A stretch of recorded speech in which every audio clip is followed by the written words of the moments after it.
So hello guys, मैं गौरव और nerd L में आप सभी का स्वागत है, जहां हम लोग बात करते हैं मूवी सीरीज और उनके एक्सप्लेनेशंस के बारे में। और आज की ये वीडियो होने वाली है transformers revenge of the fallen movie की एक्सप्लेनेशन पर, जिसकी स्टार्टिंग में हमें बताया जाता है कि मेगाट्रॉन की लड़ाई को अब 2 साल बीत चुके हैं और ऑटोबॉट्स ने यूएस गवर्नमेंट के साथ मिलकर नेस्ट नाम का एक स्पेशल डिवीजन बनाया है, जिनका काम है पूरी दुनिया में छिपे हुए डिसेप्टिकॉन्स को ढूंढकर मारना। जिसके बाद एक दिन शंघाई में ऑप्टिमस और ऑटोबॉट्स का सामना डिमोलिशर और साइडवेज नाम के 2 डिसेप्टिकॉन से होता है, जहां उनसे लड़ते समय शंघाई शहर का एक बड़ा हिस्सा तबाह हो जाता है। लेकिन फिर भी ऑप्टिमस डिमोलिशर और साइडवेज को मारने में कामयाब होता है। पर मरते समय डिमोलिशर ऑप्टिमस से कहता है कि तैयार हो जाओ, द फॉलन जल्दी आ रहे हैं। जिसके बाद स्टोरी शिफ्ट होती है और हम सैम विटविकी को देखते हैं, जो अब एक कॉलेज स्टूडेंट बन चुका है। पर एक दिन कॉलेज जाते समय उसे अपने घर में ऑलस्पा का एक छोटा सा टुकड़ा मिलता है, जिसे छूते ही साइबरट्रॉन की सारी नॉलेज सैम के माइंड में ट्रांसफर हो जाती है और देखते ही देखते उसे कुछ अलग अलग तरह के लेटर्स दिखने लगते हैं। सो गाइस, जब सैम ने मेगाट्रॉन को ऑलस्पा की मदद से मारा तो अब उसका एक छोटा सा टुकड़ा बच गया, जिसमें से एक सैम के पास है और एक मिलिट्री सिक्योर्ड एरिया में रखा है। वैसे अगर आपने मेरी ट्रांसफॉर्मर्स पार्ट 1 की एक्सप्लेनेशन वीडियो नहीं देखी है तो जाके पहले उसे देखें, लिंक आपको आई बटन और डिस्क्रिप्शन बॉक्स में मिल जाएगा।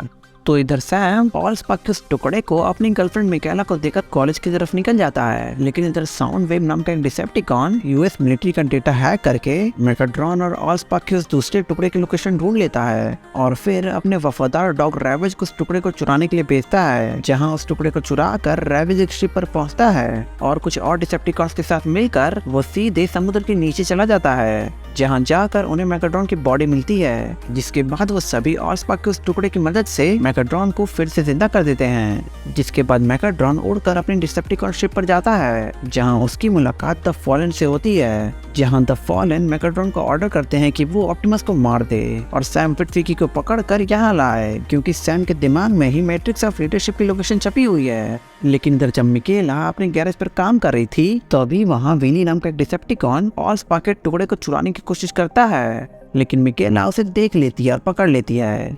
जिसके बाद मिकाएला सैम से मिलने उसके कॉलेज पर जाती है, जहां अपने कॉलेज में सैम को वो लेटर्स बार बार दिख रहे थे, जिससे वो डिप्रेस्ड होने लगा था। लेकिन जब मिकाएला सैम के पास पहुंचती है तो अभी उन पर एलिस नाम की डिसेप्टिकॉन अटैक करती है, जो इंसान बन के सैम के कॉलेज में रह रही थी। जिसके बाद सैम और मिकाएला मिलकर उस डिसेप्टिकॉन को मार देते हैं कि तभी उन पर ग्रेंडर नाम का एक और डिसेप्टिकॉन अटैक करता है और सैम को पकड़कर मैट्रिक्स ऑफ लीडरशिप के बारे में पूछता है। लेकिन तभी वहाँ ऑप्टिमस और बम्बल भी आते हैं और उससे लड़ने लगते हैं, जहाँ ऑप्टिमस सैम को जंगल में ले जाता है और वहीं ग्रेंडर को मार देता है और फिर बाकी डिसेप्टिकॉन से लड़ने लगता है। लेकिन तभी मेगाट्रॉन पीछे से आकर ऑप्टिमस को मार देता है और फिर सैम को पकड़ने जाता है। लेकिन तभी वहाँ और ऑटोबॉट्स आ जाते हैं, जिन्हें देखकर मेगाट्रॉन वहाँ से भाग जाता है। जिसके बाद ऑप्टिमस की बॉडी को मिलिट्री बेस पर लाया जाता है, जहाँ उसकी मौत से सभी दुखी थे। लेकिन ऑप्टिमस के मरते ही द फॉलन पृथ्वी पर आते हैं और पूरी दुनिया में एक मैसेज ब्रॉडकास्ट करके सैम की डिमांड करते हैं, वरना डिसेप्टिकॉन्स पूरी पृथ्वी को तबाह कर देंगे। लेकिन तभी सैम अपने दोस्त लियो के जरिए एजेंट सीमन से मिलता है, जहां सीमन उन सभी को बताते हैं कि ट्रांसफॉर्मर्स कई हजारों सालों से यहाँ पृथ्वी पर रह रहे हैं और शायद अभी भी कुछ एंशिएंट ट्रांसफॉर्मर्स जिंदा हैं, लेकिन उनके बारे में हमें कुछ भी नहीं पता। और ये सुनकर मिकाएला विली को बाहर लाती है और उससे एंशिएंट ट्रांसफॉर्मर्स के बारे में पूछती है, जहाँ विली उन सभी को बताता है कि एक पुराने एयरफोर्स म्यूजियम में एक एंशिएंट ट्रांसफॉर्मर्स अभी भी है। जिसके बाद सैम और सभी उस म्यूजियम में पहुंचते हैं, जहां ऑलस्पा के उस टुकड़े की हेल्प से वो उस एंशिएंट ट्रांसफॉर्मर्स को जगा देते हैं, जिसका नाम जेटफायर था और वो पहले एक डिसेप्टिकॉन था, लेकिन अच्छाई के लिए उसने ऑटोबॉट्स का साथ दिया।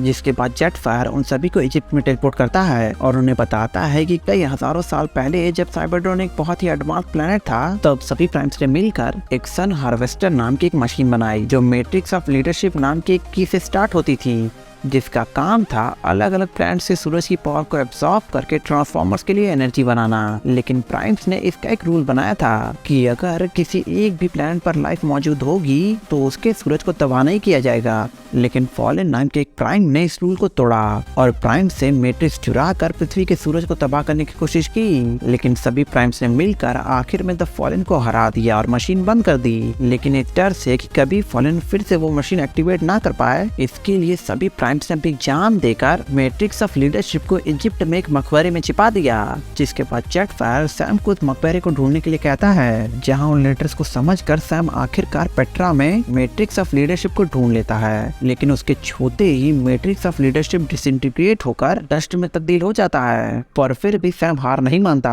और उस डस्ट को एक बैग में डालकर ऑप्टिमस की तरफ निकल जाता है, जहाँ पर मिलिट्री और ऑटोबॉट्स मिलकर डिसेप्टिकॉन से लड़ रहे थे। और इधर डेवास्टेटर नाम का एक डिसेप्टिकॉन सीधे पिरामिड के ऊपर चढ़कर उसे तोड़ने लगता है, जहाँ हमें पता चलता है कि वो सन हार्वेस्टर मशीन उसी पिरामिड के अंदर थी। लेकिन तभी नेवी डेवास्टेटर पर एक बीम से अटैक करके उसे मार देती है, जिसके बाद जब सैम सीधे ऑप्टिमस के पास पहुंचता है, लेकिन तभी पीछे से मेगाट्रॉन सैम पर अटैक करके उसे मार देता है। जिसके बाद आर्मी के डॉक्टर सैम को ठीक करने की कोशिश करते हैं, लेकिन इसी के बाद सैम सारे प्राइम्स को देखता है, जहां वो सैम को बताते हैं कि मैट्रिक्स ऑफ लीडरशिप कोई हासिल करने की चीज नहीं है, बल्कि उसे कमाना पड़ता है। और ऑप्टिमस के लिए अपनी जान देकर सैम ने ये साबित कर दिया कि वो मैट्रिक्स ऑफ लीडरशिप के लायक है। और ये सुनते ही सैम फिर से उठता है और मैट्रिक्स ऑफ लीडरशिप को उठाकर ऑप्टिमस की बॉडी में स्टैब करता है, जो अब धूल से वापस की बन गई थी, जिसकी वजह से ऑप्टिमस फिर खड़ा हो जाता है और सैम को उसे वापस लाने के लिए शुक्रिया कहता है। लेकिन तभी वहां द फॉलन टेलीपोर्ट होकर आता है और ऑप्टिमस को मारकर मैट्रिक्स ऑफ लीडरशिप लेकर चला जाता है, जहां वो सीधे जाकर उस सन हार्वेस्टर को एक्टिवेट करता है। लेकिन तभी आर्मी और एयरफोर्स मिलकर फॉलन और उस सन हार्वेस्टर पर अटैक करती है, लेकिन फॉलन अपने टेलीकिनेसिस पावर को यूज करके उन अटैक्स को रोक देता है। जिसके बाद जेट फायर अपनी जान देकर ऑप्टिमस को अपने पार्ट्स ऑफर करता है, जिनकी मदद से ऑप्टिमस फॉलन को हरा पाएगा। जिसके बाद ऑप्टिमस जेट फायर के पार्ट्स को अपनी बॉडी में कनेक्ट करता है और उड़कर सीधे फॉलन पर अटैक करता है, जहां उस सन हार्वेस्टर को डिस्ट्रॉय करके ऑप्टिमस मेगाट्रॉन और फॉलन से लड़ने लगता है। और देखते ही देखते मेगाट्रॉन को हराकर वो द फॉलन को मार देता है और ये देखकर मेगाट्रॉन वहां से भाग जाता है। मतलब फिर से ऑटोबॉट्स ये जंग जीत जाते हैं और सैम फिर से अपने कॉलेज जाने लगता है।